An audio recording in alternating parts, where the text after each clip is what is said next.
Hello and welcome to another episode of BM8 Unfiltered. Well, this particular episode is special because we're just 96 days away from the August elections, and it's getting hotter and hotter. From a long list of presidential hopefuls, the strongest opponent to President Hakainde Hichilema as he aspires for second term in office has emerged, and it's Honorable Brian Mundubile. As we look forward to the August elections, we bring you into a front row seat on this podcast. I am your host. My name is Buchi, and I am joined by Honorable Brian Mundubile. How are you, sir? Very well, thank you, Buchi. Good evening to you. How have you been? Very well. Extremely busy, as you can see. I mean, I know it's been a very busy week. You had quite an experience on Monday. It started with an important assignment, the launch of the 100 Days of Hope, and the official welcoming of WAZA, We Are One Zambia Alliance. How do you describe the events of Monday? Well, first of all, it was heartwarming to see that senior politicians like Kapemba Simbao and State Council Sakwiwa Skota and Mojave Lungu, Madam Nawa, Reverend Nawa, and many others that came with WAZA, actually hit it to the core, coming from the Zambian people, that we must unite. So that day was a very special day because not only were we celebrating 100 days of hope, but we're also receiving welcoming to Tonse an alliance called WAZA. So many Zambians, of course, were happy with that because this has been their core. And at Tonse, we believe that together we can win. The country will not rise if we don't unite. And that is the core that we keep on making. We continue to make that core, believing that other opposition political parties will see it the way Zambians see it, the way the church sees it, the way the students, youths, women see it. They believe for as long as we are divided, the country will not be able to achieve much.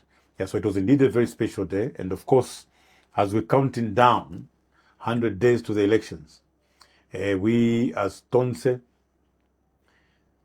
had a duty to inform the nation what steps we'll take in between now and the time for elections.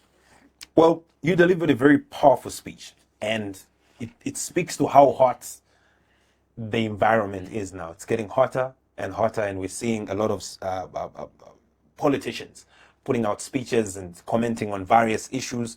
You called on Zambians to unite, to reset this country, and you personally invited other opposition leaders to join you on this crusade.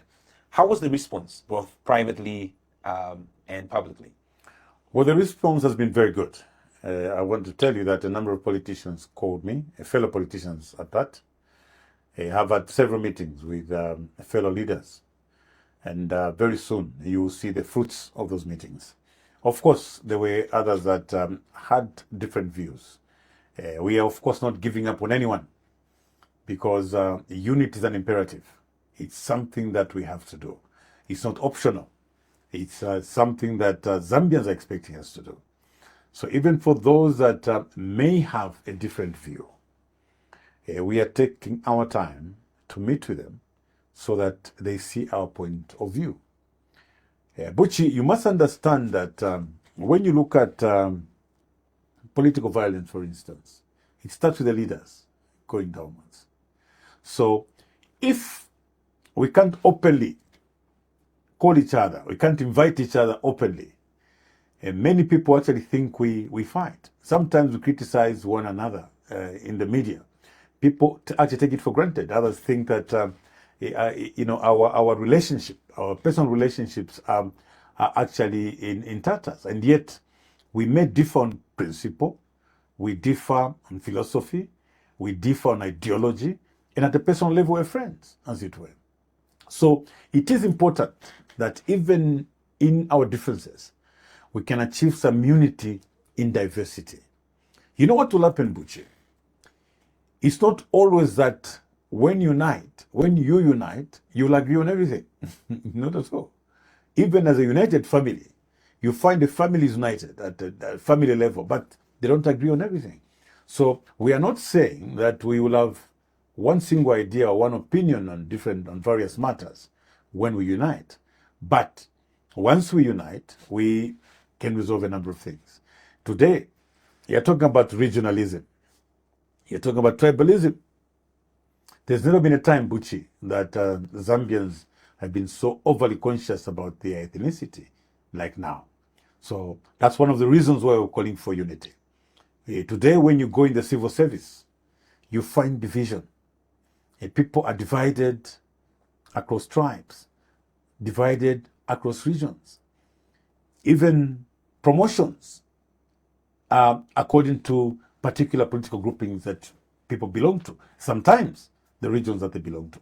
So to be able to resolve these things, at Tonse we said, not only should we change government, but we also have to change how government works. And in changing how government works, we are saying we will come up with an independent civil service, a professional civil service, a depoliticized civil service. To be able to do that, we need to first of all unite. In looking back at that speech that you made just 4 days ago, do you think it was received very well by the general populace of politicians in the country? Did it do what you intended it would do after making the speech? Yes, I believe it did. Like I said earlier, given the number of calls and the number of meetings that I've attended to do with unity, I think it did achieve the intended objective. Like I said, you can't achieve 100%. But our resolve at Tonse is that even those that may not have agreed with us at that time, we think that it gives us another opportunity to meet with them and explain to them why that is important. Because others may have felt that was for political expedience alone. Not at all. We are talking about uniting in a country that is divided. We are talking about a country that needs restoration, a country that needs national renewal, a country that needs a reset. How then can you achieve all these objectives without unity? So we would want to engage them again.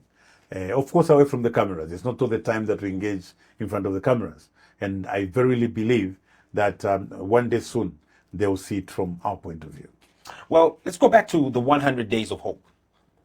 What is the key message you would like Zambians to take away from you as you embark on this journey?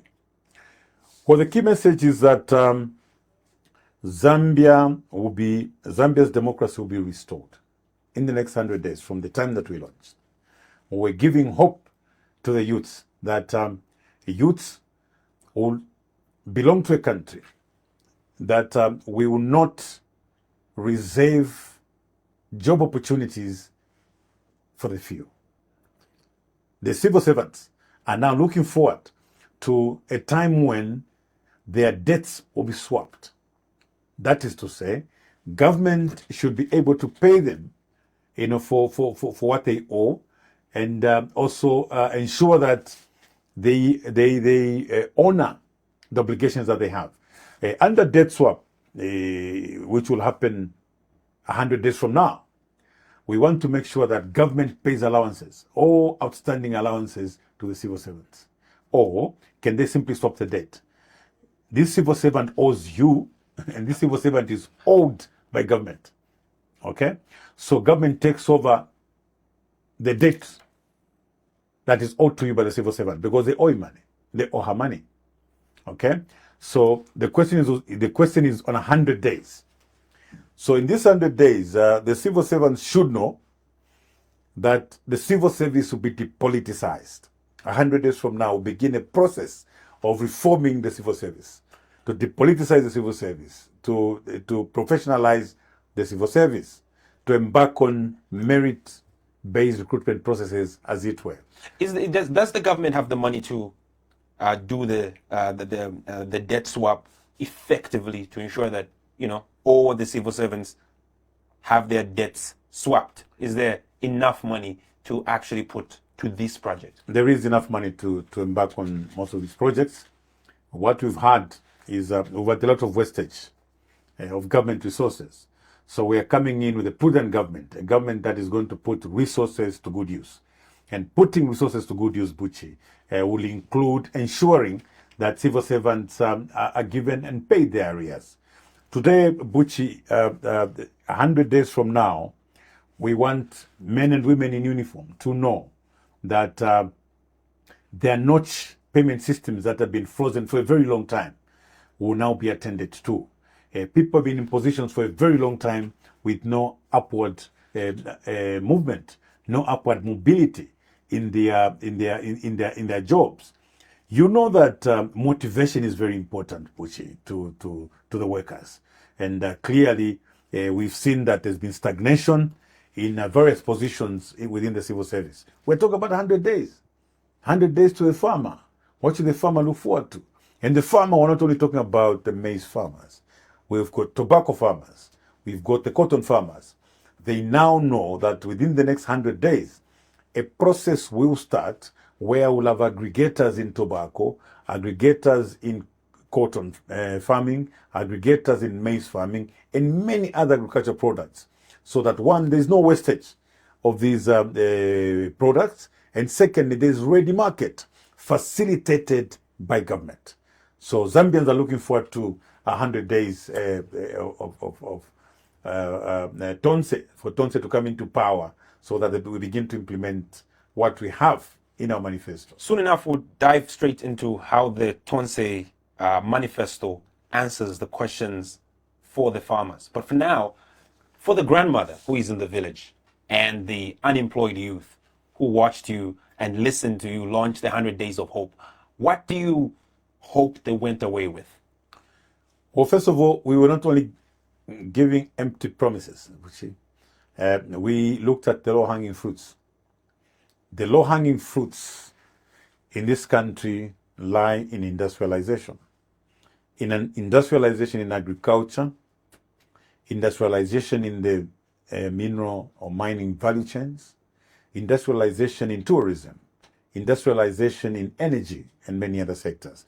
We are looking at creative arts, for instance, and giving creative arts prominence. You know, Butch, that today, if you look at the budget only provides about 27 million for creative arts. And yet this is an economic sector. This is a sector that can employ up to 95,000 jobs. But it's been relegated to a very small department, in the Ministry of Youth and Sport. So the youths went away knowing that creative arts will now be an economic sector. You look at monetization, for instance, of the digital space. So we're looking at the digital economy, where the young people now know that they'll get some monetary compensation for the content that they create and so on and so forth. And that, again, is one sector where we project to create another 95 to 100,000 jobs. Yeah, so whether it's the youths, whether it's the women, whether it's the farmers, they had the take home, from that presentation, because we looked at the economy in general. We looked at the welfare in general. And for a general citizenry, they went away with hope that finally there will be an independent judiciary. That finally there will be an independent electoral commission of Zambia. Finally, there will be an independent legislature, parliament at that. So many Zambians are looking for this restoration for the rule of law. Zambians are looking forward to a time when there will be fidelity to the law. Puchi, people say the greatness of a nation is judged from its fidelity to the Constitution. How much that particular nation respects the Constitution, as it were. So judging our country from that perspective, I'll leave it up to you. We know how many times our government has breached the Constitution. We know how many times our government has ignored even court judgments, as it were. So Zambians generally are looking at a time when human rights will be respected. Can you point to one instance where government breached the Constitution? Let's talk about the famous dual carriageway, right? Article 210 of the Constitution talks about parliamentary ratification, parliamentary approval of any disposal of a government asset. Now, those public roads are public assets. So when you're auctioning, when you're concessioning a public asset like a road, that is supposed to be approved by Parliament. It didn't. When you disposed of Mopani, it's a disposal of a public asset. He did not even come to Parliament. The examples are many. Yeah, so Zambians are looking forward to now a time when government is disposing of public assets, they will bring them to Parliament for members of Parliament to debate. These are people's representatives. They need to have a say. Because if, for instance, the dual carriageway had come to Parliament, which the people's representatives were going to be interested to know why Micro Ocean was in the picture. Because Micro Ocean plays no role, and yet it gets all the money. The members of Parliament would have had an opportunity to find out why government was giving up toll gates now to a concessionaire who hasn't even built a kilometer of road in that particular section. Why are we giving away these toll gates? These toll gates are supposed to be collecting toll fees for and on behalf of the Zambian people. The Zambian people would have wondered why the UPND government kept on insisting that the cost of that road would be 650 million, and yet that road is worth over $3 billion. Buchi, in accounting, when you have foregone revenue forms part of the cost. Okay? If I'm costing a project, I've got a house. I've got a house where I'm getting 5,000 kwacha per month. And I decide to break it down and I'm building another house. So in addition to the cost of building a new house, the revenue that I've foregone in that forms part of the cost. I should have earned 100,000 kwacha from this house during the time of construction. So this house is costing me 200,000 kwacha plus the 100,000 kwacha that I've forgone. It makes it 300,000 kwacha. That's how you cost it. So if you go to the foregone revenue on the dual carriageway for the period that road will be under concession, you actually realize that that road is worth over $3 billion. But you see, the EPND are very clever. That I give to them. Buchi. They started by just saying, no, this road was too expensive. The PF, 1.2 billion. For us, it's 600. And that's a song that they sang through and through. And because they like to take advantage of the Zambian people, many Zambian people didn't interrogate. They didn't want to know what the government was foregoing, the revenue the government was foregoing in that period, to add it to the cost. So they established exactly the cost of the road. In the other deal, they may be right, it was expensive. That's a topic for another day. But this was a one-off. They were giving the Zambian people 1.2 billion. Go and build the road, and you pay us back in 15 years. Meaning, after 15 years, there was going to be a road, fully paid for, and for the next so many years, the Zambian government collects the revenue. But in this particular case, okay, they are collecting revenue for 23 years.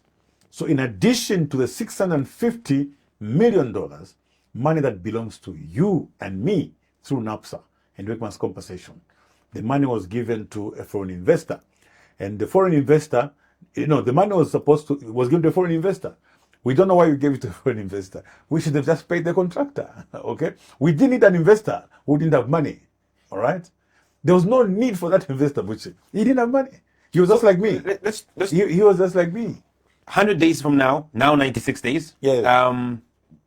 Honorable Brian Mundubile is now the president of Zambia. How are you fixing the procurement sector of this country? Because procurement has seemed to be the biggest challenge that we've had since time immemorial. So one of the interventions when you look at our manifesto will be to reduce the human interface. So one of the reforms that we're going to implement in government is digitalization. Okay, so through that we're going to reduce the human interface. It's one way that we're going to, first of all, ensure that we have a very transparent procurement system, and at the same time one that is digitalized. Doesn't that work against you now, because now you are taking away jobs? Remember that in the digital economy alone, okay, we are creating about 100,000 jobs, as it were. Yeah, so if you look at the impacts in terms of what will save by automating these processes, and what we are losing in terms of employment, which is compensated because we're creating the entire digital economy. So that is what we're taking care of. So the areas of procurement is very, very important. Most of the losses and thefts in government systems are through obscure procurement processes and procurement systems, as it were. Most of the corruption that we witness today in government is through these procurement systems. You see that today, for instance, if you want to do business with government, they have to see who owns the company. So there's a person who says, "Oh, Buchizia, what we saw Buchizia, but see, when the process is automated, there'll be nothing like that. So we're actually going to even deal with tribalism and regionalism by employing these digital systems that will not necessarily look and go behind and look at the faces or the names behind these companies, as it were. So it's a very important question, Buchi. The issue of procurement has been very thorny, very, very thorny indeed. And it's one area where we're indeed going to focus. There are laws that exist, public procurement laws, for instance, that the UPND has just not followed. From the word go, you found that we had a challenge, particularly with the UPND government, in that they only used one mode of procurement, which was single sourcing. And our arguments were, where there's no competition, normally you don't get value. So it's one area where we're going to do a lot of reforms, and one of them will be digitalization. Well, let's now talk about the 77 bills that you have to pass through Parliament, because you're still a member of Parliament from Port Harcourt, and in the remaining days before Parliament dissolves, you and other members of Parliament have the mandate or are expected to pass a raft of bills into law, 77 of them. Why is this happening? And is this even practical? Maybe that's a question, Buchi. So let's do some calculations together so that we understand. The Zambians need to understand why this is a problem. So you see, when a bill comes to Parliament, comes for first reading, the minister sponsoring that bill presents it for first reading. It's immediately referred to committee. Now, these may be ad hoc committees, these may be the portfolio committees. So what happens when the bill is referred to the committee? Parliament begins to write to witnesses. These are people, these are citizens, these are companies, these are stakeholders who are likely to be affected by that particular law once enacted. Are we together? Mm-hmm. So you've got a bill, for instance, that impacts on tobacco. Okay, to ensure that there is stakeholder engagement and participation, the moment it's presented for first reading, it's referred to committee. A committee is set up. It takes 2 to 3, 4 days. A committee is put together. The committee agree on their program of work, and they begin to call witnesses. The idea is, by the time the bill is being processed on the floor of the House, all those people who are likely to be affected by this tobacco bill would have presented their concerns, even proposed some amendments. So it's quite a process. Mind you, these laws are the laws that are going to regulate conduct within certain sectors, among citizens, as it were. These laws should earn some level of acceptability. A good law must be accepted by the people. So now if you look at 74 bills, you are looking at 74 committees. These 74 committees are sitting in limited space and limited time. Are you sure, Buchi, with what I've said? There will be enough time for Parliament to write to X number of witnesses per bill, assuming you are one of the stakeholders, and out of these 74, you are likely to be affected by 6 of these bills. And Parliament feels that because of Buchi's training and Buchi's background, he needs to be one of those that will be speaking to these various bills. So those bills which you are supposed to prepare for each and every bill and appear on different times. Are you going to have the time? Because maybe you'll be given a day today and tomorrow another one, the other day another one. So simply put, this is the worst enactment process ever witnessed by this country. Why do you think there's a rush for this? Why do you think there's a need for? Because you have to. The Public Order Act is one of those. It's very difficult to speculate. It's very difficult to look. If there were specific bills that maybe will impact elections, they could have selected 5, 6 bills. That's it. You can't go through. And remember, this is not even a legislative session. This is a reporting session. Parliament is divided in sessions. You've got a legislative session that starts around January, ends around March, and then you start with the report session, which is now. You'll have the budgeting session and so on. So, in as much as you can enact laws in the report session, the major part of this time is supposed to be dedicated to reports. There are reports that we receive, reports from various committees, including the Public Accounts Committees and others. So it means that the work of the committees has been shelved. I have really struggled to try and find out why they are doing this. But of course, knowing very well with how government of the EPND operates, they've got a number of things that have sneaked in there, and they want to overwhelm members of parliament so that members don't read. They want to overwhelm citizens.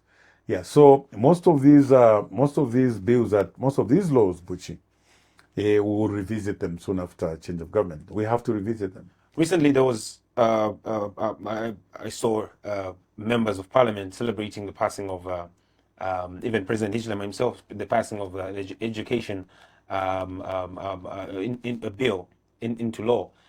Does that speak to these 77 bills that maybe these will also go through? What just as a council? No, they're obviously going through, and most of them are going through illegally. By the way, remember that the Constitution is very clear. I think it's under Article 72. You know, when you cross the floor, you lose your seat. It's as simple as that. If you're an independent member of parliament and you join a political party, you lose your seat. If you defect from the party that sponsored you to parliament to join another one, you lose a seat. So we have a number of MPs now who are sitting in parliament illegally and facilitated by the speaker, unfortunately. You know, they are sitting in parliament illegally. Now, what should interest the Zambian people? There are a number of reasons why we're going to revisit these laws that are being enacted. A number of them are being enacted without forming a quorum in parliament. You know, parliament has got a minimum number of members that should be seated for business to be conducted. When the number falls short of even just one, parliament is supposed to suspend business until the quorum is formed. So we have, I think, about 51 or 56 members that form a quorum. Okay? So if you see there are over 10 members, 10, 12 members that have defected. And in many cases, they're sitting in parliament and forming part of the quorum.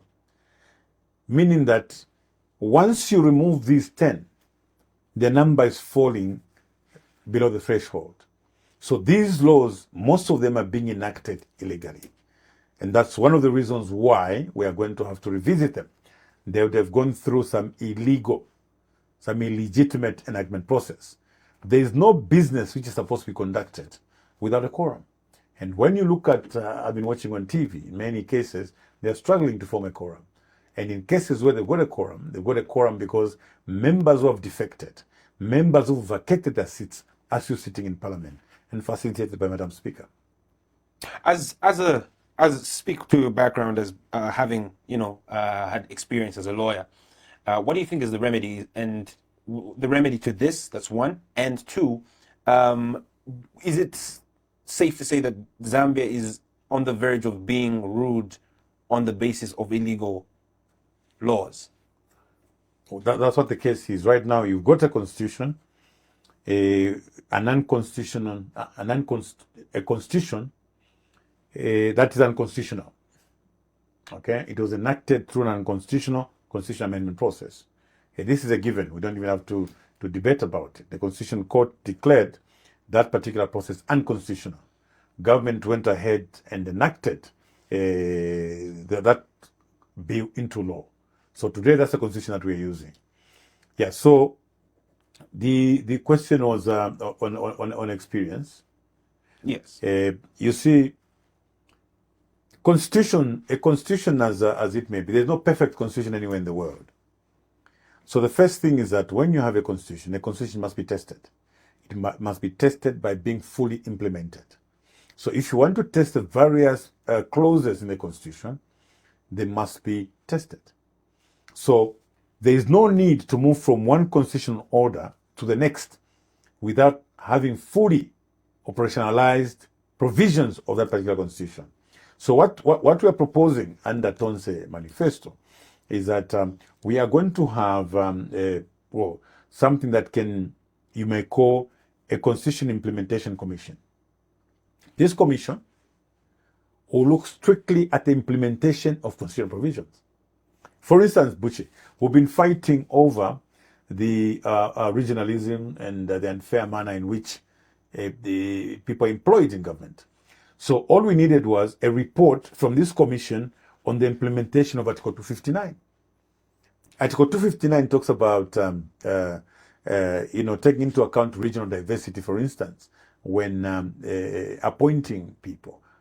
So this commission would have come back to say the president is actually in breach of Article 259, because looking at how people have been employed from one region. People have been employed from region X and not Y. And recommendations would have been made to the effect that there was need for government to implement Article 259. So I say this, Buchi, because there are so many provisions in the Constitution that are not implemented. And sometimes people think we have to continue amending the Constitution, change the constitutional order. And yet, the Constitution that we have, I would like to quote the words of my dear brother, the State Counsel John Sango, who said, actually, the 2016 Constitution, Amendment number 2, was one of the best constitutional amendments that we've had since 1991. And that's very true. But what had happened is that we have not fully implemented the clauses in this Constitution. And yet, we've gone ahead, to use unconstitutional means or processes to amend even this good Constitution. Well, we could go on and on to discuss the Constitution, but it's good to know that the Tonse Alliance has thought of how to make some changes in how certain laws and certain constitutional clauses protecting the Constitution. Yes, ensuring that the clauses in the Constitution are protected, and ensuring that they are also implemented. Well, let's get into another thorny discussion. It's in this same week that we saw the government of Zambia, of the Republic of Zambia, through the foreign minister, finally respond to outgoing ambassador Michael Gonzalez on his statement. What do you make of government's response? Well, first of all, Butch, it must be understood that the outgoing ambassador raised very, very important and pertinent issues that bordered on corruption, bordered on theft, and just misrule and mismanagement. Now, these are very fundamental. If you listen to the response of government, they seem to have been leaning more on personal attacks and outlining technicalities. Okay? So, yes, technicalities may have been breached. There may have been some omissions on technicalities. But surely, we must all commend Ambassador Gonzalez. It's through Ambassador Gonzalez's submission that we lent of over $4 billion in illicit financial flows. So over a period of 5 years, they are talking over $10 billion. Now, if we change positions, Buchi, America is giving you money, is giving us money, because we have no money. And then they realize there's $4 billion every year in illicit financial flows. And because of some technicality in how an ambassador should communicate, you expected him to keep quiet. He chose to stand with the people. He chose to stand with the Zambian people. Because he was simply saying, look, not all is lost. If you manage your resources well, even if we pulled out our aid to your country, you can still support your health sector. Simply put, you're telling the Zambian people, open your eyes. There's so much money that is going under the table from your government, and yet your government is busy with the begging bowl. We expected the government to respond to the issues that were raised.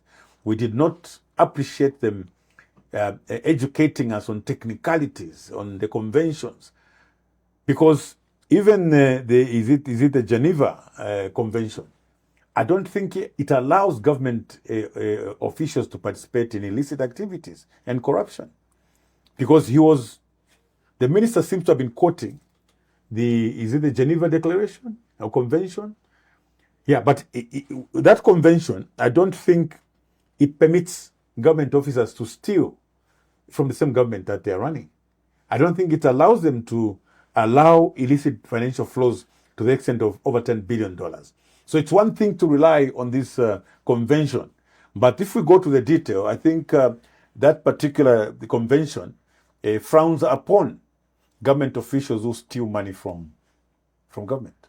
Well, you've mentioned something that has really stuck with me, and I want you to just educate me a little bit.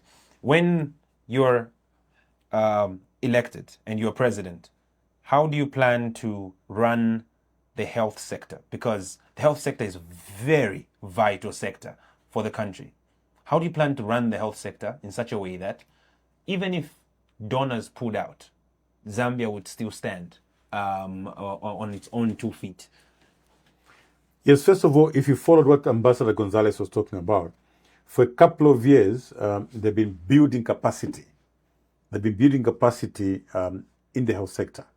And their belief was that by now, they would have built enough capacity for the health sector to stand on its own. So they only realized that there was no capacity that was built at all. And this was deliberate. He mentioned that most government officials were benefiting from this lack of capacity. That's the only way they would push through their illegal deals.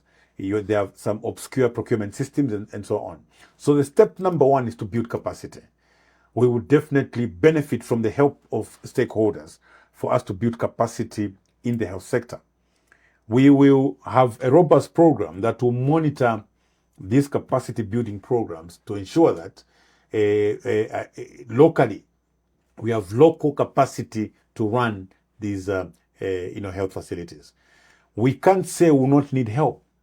We of course need help from cooperating partners, but it will be help with a structured plan to reduce dependence on aid and be able to graduate and fund most of these activities. How do you think? How long do you think that will take you to get to a point where Zambia is actually running its own health sector without dependence on foreign aid? Because there is a thought that foreign aid tends to keep countries intertwined with foreign funds, because once that foreign fund, for whatever reason, stops coming in, then the country is crippled. Well, first of all, if you ask me, we'll look at it in two ways. We will have short-term and medium programs, and then we'll have the longer ones. So we'll have programs where we can achieve results within 5 years, and other results within 10 years, as it were. So what results would you love to achieve within 5 years? Like let's start there, because you're only in the seat for 5 years. So what would you like to achieve in 5 years in the health sector? First of all, number one is the procurement system, procurement distribution systems. You are aware that under medical stores, even before we switched to ZAMSA, we had already started reforming the procurement and supply of drug system. What would happen is that these medical stores, as a logistics hub, had some automated systems where in Imporokoso, when they were running below a certain stock level in terms of Panadol, that triggered a reorder with medical stores. That had already begun. So like we said, this is some of the capacity. At the time I was serving as a minister, this program was going on between 2016 and 2021. We know that in the last 5 years, all these systems had collapsed. So this was capacity that was being built. We'd like to improve upon that. See, what that does, like we said earlier, if you remove human interface in procurement processes, in logistics, because now The auditors, when they're auditing Panadol in Imporokoso, okay, they will look at prescriptions. The records must match with the records of the doctors that issue these prescriptions, meaning that at that local level, it is locked. At the same time, the order for Panadol was automatic. It kicked in automatically at medical stores when the stock levels had reached reorder levels, as it were. So these are some of the systems that would want to work on in terms of capacity building. So what this particular system does, it improves the procurement system and makes it transparent. At the same time, we'll look at the funding to the health sector and ensure that year by year, year on year, we are improving the funding to the health sector. So when we plug the thefts, it's not that government is unable to afford. By now, even by the time the Americans were withdrawing the $50 million, government was still going to be able to stand with government funding to replace the $50 million funding. But this could not be achieved when 61 containers could go and park in Makeni at somebody's garage, and nobody was able to account for that. When ministers were moving with briefcases, going to Egypt to buy drugs from the street, from the factories directly.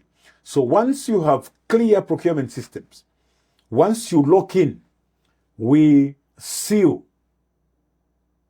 the gaps. We see all these leakages within the health sector.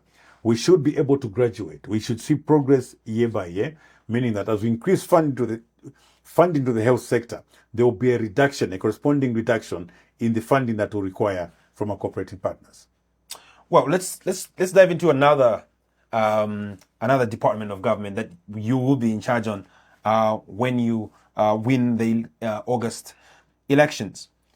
You are very strong on agriculture and the power it has to transform rural communities. One of the things that is happening is this week, FRA announced that it was again going to buy a meager 500,000 metric tons.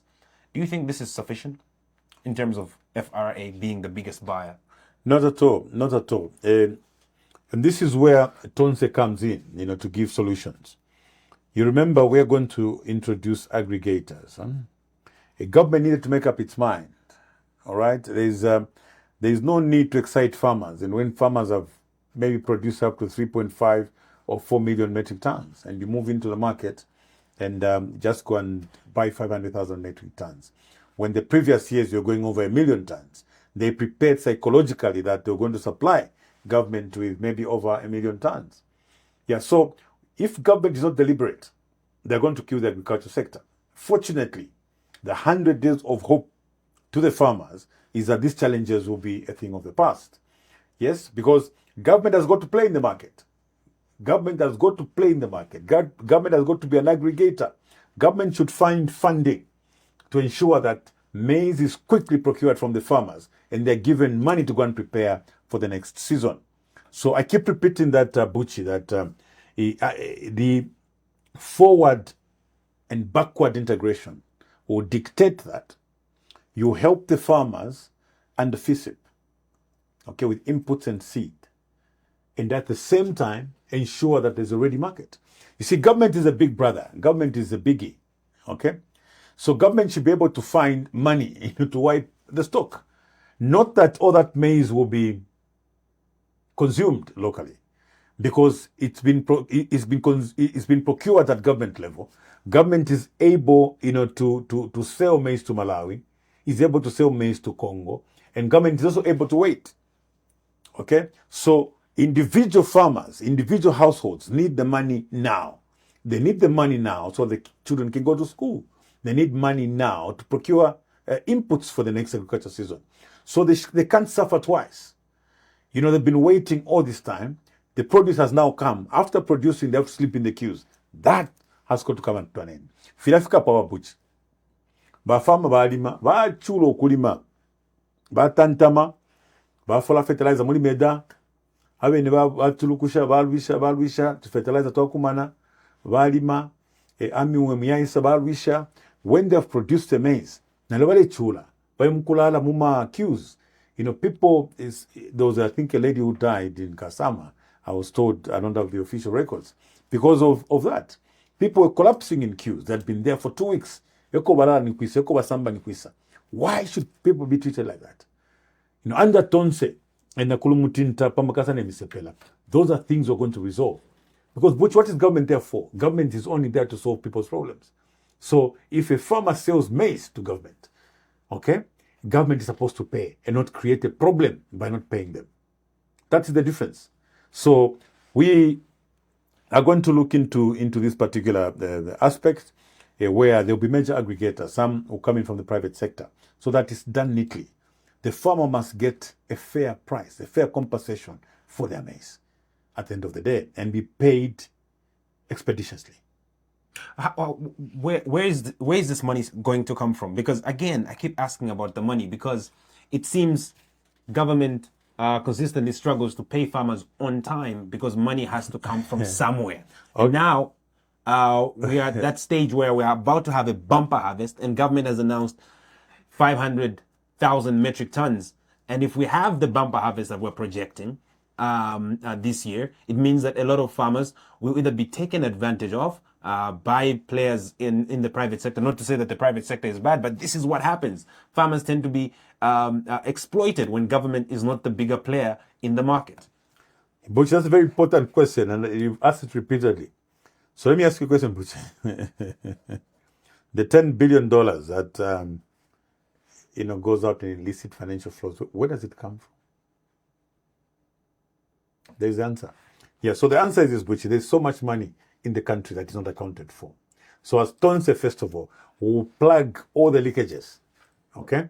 One, by... How long will it take you to plug these leakages? No. So that we get straight to... You don't need... We have the money, and this money starts to work for the Zambian people. So how long will it take you to plug that money? Within the first 12 months, you begin to plug the leakages immediately, number one. Number two, you implement reforms at the Anti-Corruption Commission.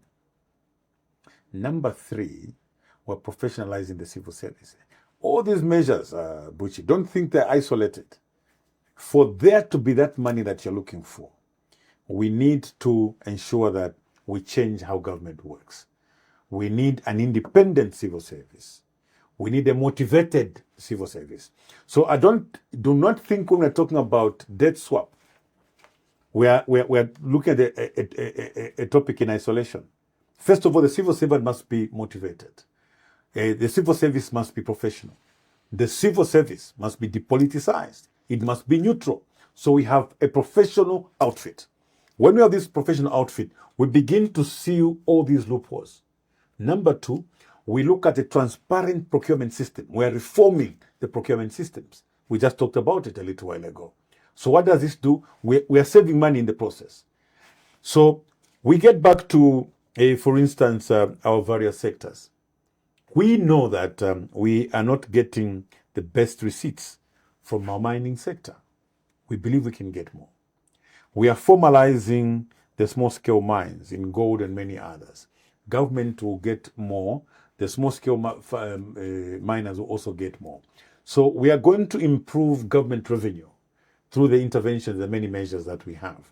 So that one, when we talk about the health sector, building capacity and being able to increase funding in that sector is because of these combined efforts that we're looking at. One, sealing the loopholes, increasing receipts in the mining sector, formalizing the small-scale mining, improving our revenues in the agricultural sector, creating more mining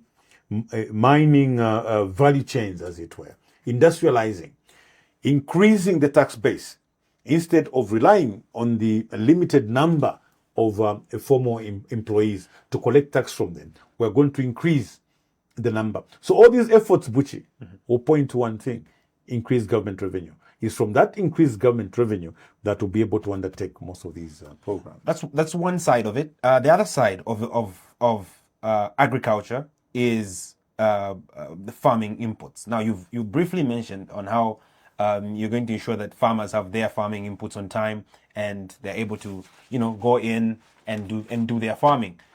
My question is, what's your plan for fertilizer? Because for a long time, we tend to import fertilizer. It becomes expensive, and farmers struggle to buy the fertilizer because as soon as the dollar goes up, it means their inputs go up. And when the time comes for them to sell their produce, it's somebody else determining the price, and they can determine a price that's lower than what they put in terms of the inputs. So, what's your plan to ensure that there's constant supply of fertilizer and it's affordable?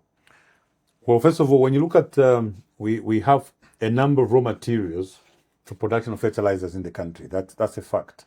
We know that, apart from nitrogen chemicals, I think there's capital fertilizers now. There should be another one coming in.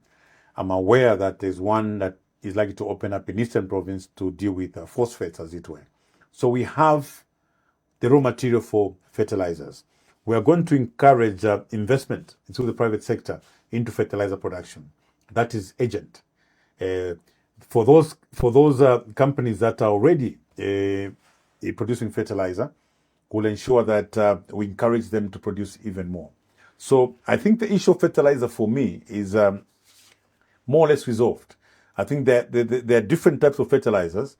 There may be one or two types that we're still importing. The rest can actually be produced locally. So that may not be a very big problem. So maybe what we should be talking about is that the complaints that are coming from the farmers, to for fertilizer, mameda, and so on. The biggest problem under the Farmer Input Support Program has been the quantum of support. Okay, if you look at the design of that program, the design is such that a farmer remains on the program for a limited period. In that time, they're expected to graduate and be independent and begin to graduate to the intermediate level before they become commercial farmers. So the practicality of that is totally different. Okay, because when you go on the ground, you find that people who joined FISIP 10, 12, 15 years ago are still on FISIP. They're unable to be weaned off. They can't graduate because they didn't grow enough. They're basically just surviving. So number one, at Tonse, we have resolved that we are going to relook at the FISIP program and improve on it. How are we going to improve on it? One, we have to increase the quantum of support to the farmer to a level where we are sure from our simulations that after 3 years they can surely stand on their own.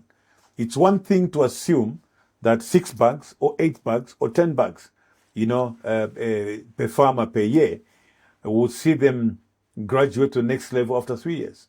But our experience has given us different results altogether. So we can't continue doing the same thing and expecting a different result. The solution to that, one, is to improve the operations of the e-voucher system. The e-voucher system gives variety to the farmer. Number two, improve and increase the quantum of support so that using some evidence-based research, we know to say, Buchi, if we gave you 25 bags this year, you will grow so much maize. When you sell, you will get so much, meaning you, in addition to the next 25 bags, you can also get an additional 10. You're using 35. At the end of the day, you'll be using 50 bags, 25 from government in the final year, in the third year, and 25 from you. So when government removes the 25 bags, you can now stand on your own with the 25 bags and begins to increase. So this is evidence-based research that we're going to use to agree on the quantum of support. Well, that's one area. Agriculture is a big sector, and I keep going back to it because I want us to really and I have a passion for that. I want us to really interrogate this. Okay. Let's go back to the Tonse Alliance Manifesto. How is that answering value addition in the agriculture sector? I'll give you an example of tomatoes in Soweto. This has been a big problem. We can talk about onion. When there's a shortage of onion and we're saying, oh, let's import, and farmers decide, oh, because of the shortage, we need to work really hard and produce a lot of onion. And they do produce a lot of onion. And guess what? A bag is now going for, a punch is going for a small price compared to what they had initially projected. Again, the same for tomatoes. If they actually produce, there's no one who is working on ensuring that that tomato is processed into tomato paste, it's processed into tomato sauce, it's processed into things that we can export, reserve, preserve, and keep for a longer period of time. How are you going to answer that sector? From what you've said, Buchi, there's something missing. There's a big brother formula missing there. Okay? You know, Buchi, government is there to solve problems. Okay? And not complain about problems. How is the biggest government going to solve? You see, you've got IDC, for instance, Industrial Development Corporation. The purpose of IDC, how Tonse will use IDC. IDC will be the anchor for industrialization. Through IDC, we can introduce a tomato paste factory in every province, if you like. The holding companies in Lusaka, okay? There's a factory basically in every province because we know tomatoes are grown everywhere, okay? So IDC will set up a company. It's a government company. IDC is so big, okay? They've got so many assets. Their consolidated balance sheet is so big that they won't fail to find money to set up a factory in Lusaka, a one in Ndola, and so on. So what are we trying to do there, Buchi? Industrialization is the answer to employment creation. Did you know that employment is the primary metric to economic success? To judge an economy, you've got to look at the employment levels. You've got to look at the unemployment levels, for instance. So this IDC, if you ask me today, what are they doing? What have they been doing? They've been there for over 10 years. What are the impacts? Have they had any impacts? We are going to reform the operations of IDC. We want to make sure that IDC is the anchor, is at the center of industrialization. So some of the challenges that we are bringing up, for instance, even to do with factories, to process through IDC companies, because IDC is the host of government companies, which are parastatals, as it were. In the past, you had all these Zimco, Indico, and so on. These were holding companies for parastatals. And industrialization was the order of the day. So through IDC, we collapse a number of these parastatals into IDC. They're able to answer to some of these challenges that we have. Yeah. So if you had factories, you have IDC on one hand, you've got CEC, okay? You've also got a ministry, small and medium enterprises. The question is, what have they been doing? What do they do? So when you look through the operations of all these, you find answers that will sit in the gap of industrialization. So the same will happen to things like chickens. The same will happen to things like livestock. We have to industrialize. We have to set up industries in all these areas, as it were. Well, thank you very much for that response. But this is where we end our conversation for this particular week. And remember, every Thursday, you have a front row seat to walk with Honorable Brian Mundubile as he navigates the 96 days, because now it's no longer 100. It's 96 days and up to the elections. And as he navigates those 96 days of hope, you will be having a front row seat with me here every Thursday on BM8 Unfiltered. Those questions you send are what helps us formulate these discussions. Send those questions from various industries so that we can interrogate the manifesto and find out if this manifesto truly answers half of the questions that Zambians have. For me here in studio, I have to say bye-bye, but join me again, same space next week.